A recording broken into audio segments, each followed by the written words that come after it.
Our learning target for today is to use the conjugate root theorem to write a polynomial function from its zeros. It sounds kind of scary. I promise it's not. Before we jump into that, though, I want to do some review. So I'm going to break this space here into two review problems. And then we'll actually answer our warm-up question over here. Our first review problem brings us back to chapter 4, where we had stuff like x squared minus 2x minus 63 equals 0, and we were asked to solve. Well, what we would do for those is we would factor, and our two numbers that multiply to 63 and subtract negative 2 would be a negative 9 and a positive 7. And so looking at those, we would set each one equal to 0. And so x would come out to be positive 9, and x would come out to be negative 7. Those are our answers. And last week we talked about words' answers. They're roots. They are solutions. They're zeros. They're answers. They're also x-intercepts. All of those terms are words for our answers from solving a problem. And before we do our second review, let's go into our review from our 5.2b notes. It asks us to write a polynomial function in standard form with 2, negative 2, and negative 5 as roots. Well, what they're asking us to do is work backwards. Like over here, our answers are 9 and negative 7, and we see that the positive 9 actually had the factor negative 9, and the answer negative 7 had the factor positive 7. So what they're asking us to do is write a polynomial in standard form, and it had 3 roots in it. So the first one is positive 2, so we say x minus 2. And then x minus 2 becomes x plus 2. And finally, the negative 5 root would be x plus 5. And it says standard form, that means we have to multiply it all out. This time I'm actually going to multiply my first two parentheses together first. So x times x is x squared. When I check the outside terms, this gives me positive 2x. And then when I distribute the negative 2x on the inside, I get negative 2x. Oh, I distributed the negative 2. Those actually cancel. And so then we just have the last terms left. Negative 2 times positive 2 is negative 4. And then we simplify this. So we do that by distributing. X squared times x is x cubed. X squared times 5 is 5x squared. Negative 4 times x is negative 4x. Negative 4 times 5 is negative 20. And that's our standard form. And that's what we did in section 5.2b. Another thing I want to review before we look at our theorem and our theory down here is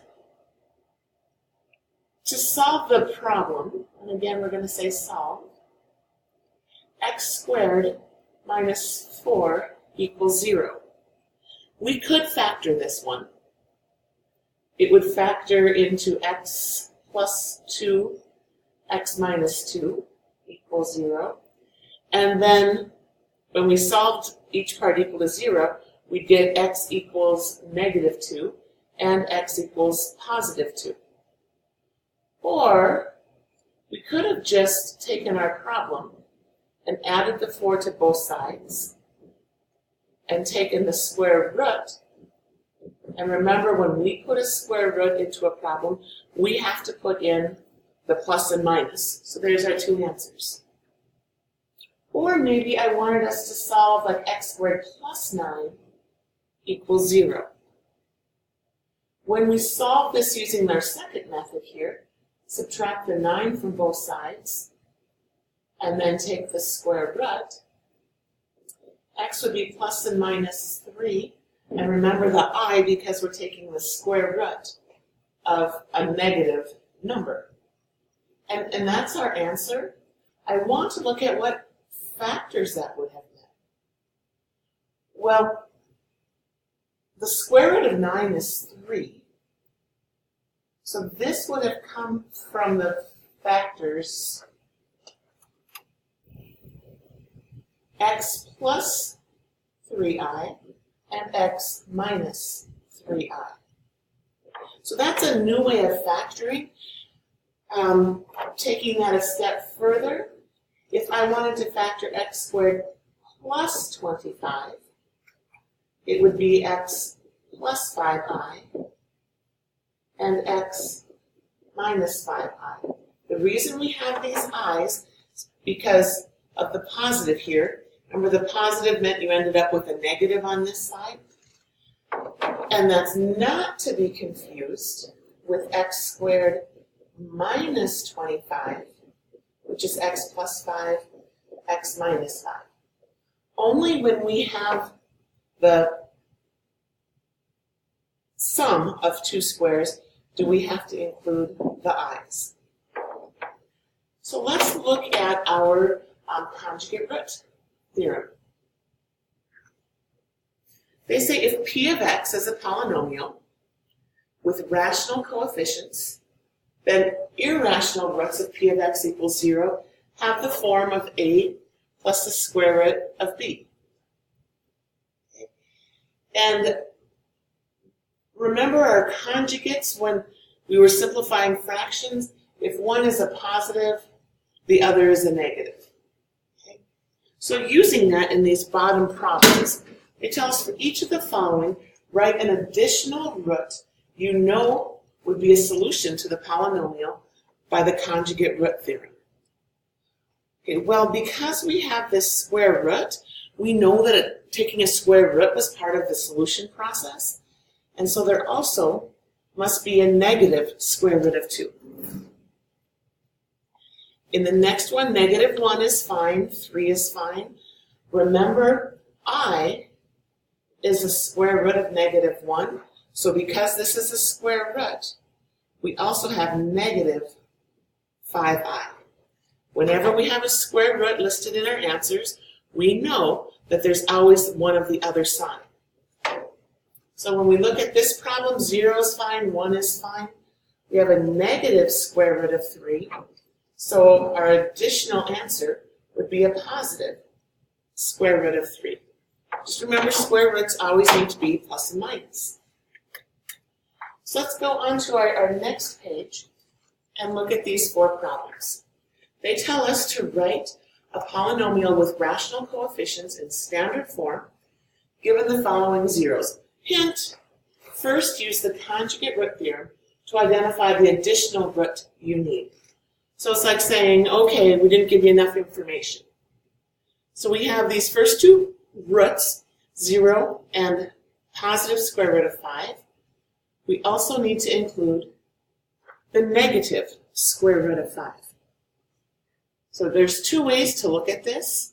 I'm going to go the long way and then show a shortcut. To have just a 0, that meant just a plain x. The square root of 5 came from x minus square root of 5.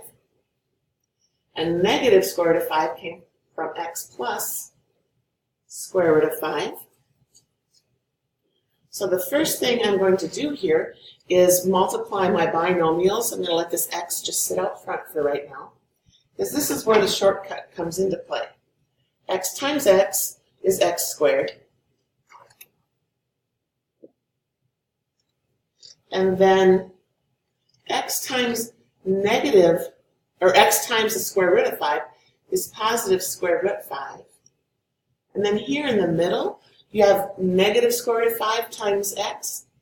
That's negative square root of 5x. So the outside insides cancel. And then we're just left with our last terms. The square root of 5 times the square root of 5 is 5, and it's a negative. So the shortcut I was talking about there, if you have your two square root numbers and there are not any i's, they're just regular square roots, this is going to translate as x squared minus 5. Because the square root of 5, when you square it, becomes square root of 25, but that's just 5. So we've got all of that sorted out. We're almost done here. We need to distribute our x. So y equals x cubed minus 5x, and that's our answer. Over in this next problem, 1 and 2i, we know we also need negative 2i. So y equals, the positive 1 came from x minus 1. And then when we have this plus and minus I stuff, it's actually going to shorten up for us, but I want to show you why. So we'll have x minus 2i and x plus 2i. I'm going to keep x minus 1 on hold.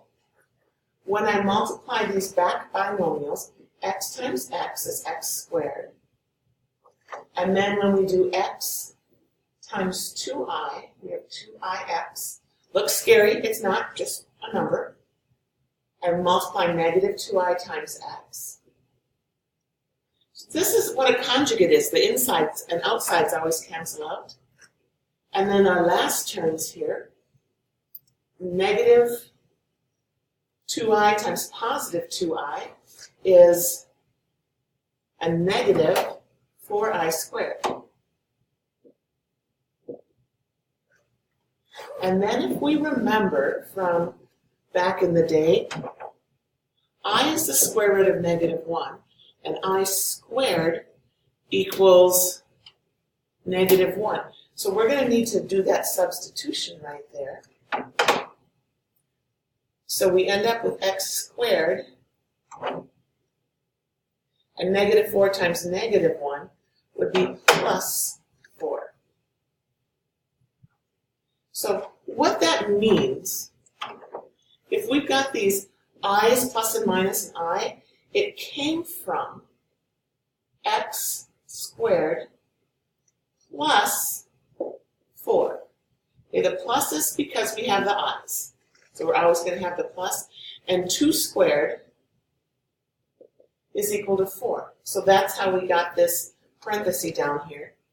And then we need to finish it by distributing. So regular distribute. So x times x is x cubed. X times 4 is 4x. Negative 1 times x is negative x squared. Negative 1 times 4 is minus 4. We are almost there. We just need to put this in standard form. These two terms are out of order because of their exponents. We always want our exponents in decreasing order.